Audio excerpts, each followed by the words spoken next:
உலகின் முன்னணி தொழில்நுட்ப நிறுவனங்களில் ஒன்றான அமேசான் செலவை குறைக்கும் முயற்சியாகவும் கொரோனா காலத்தில் சேர்க்கப்பட்ட கூடுதல் ஊழியர்கள் நீக்கும் வகையிலும் இந்த பெரும் நடவடிக்கையை தொடங்கியுள்ளது.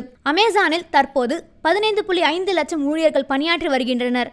அதில் சுமார் 3.5 லட்சம் பேர் கார்ப்பரேட் ஊழியர்கள். இப்போது குறைக்கப்பட உள்ள 30,000 பேர் இந்த பிரிவில் உள்ளவர்களில் சுமார் 10%, அதாவது 2022ஆம் ஆண்டில் சுமார் 27,000 பதவிகளை நீக்கிய பின்னர் இதுதான் அமேசானின் மிகப்பெரிய பணி நீக்க நடவடிக்கை என கருதப்படுகிறது. இந்த பணி நீக்கம் நிறுவனத்தின் மனித வளத்துறை, டிவைசஸ் மற்றும் சர்வீசஸ் பிரிவு, மேலும் அமேசான் வெப் சர்வீசஸ் ஆகியவற்றையும் பாதிக்கக்கூடும் என தெரிவிக்கப்பட்டுள்ளது.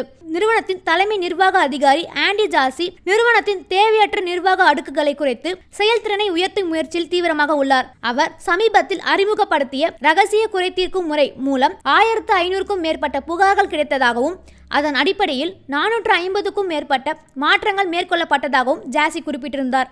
ஆனால் இந்த 30,000 பேரை நீக்கும் நடவடிக்கைக்கு அமேசான் இதுவரை எந்த விளக்கமும் வழங்கவில்லை. ராய்ட்டர்ஸ் கேட்ட கேள்விகளுக்கும் நிறுவனம் பதில் அளிக்க மறுத்துள்ளது.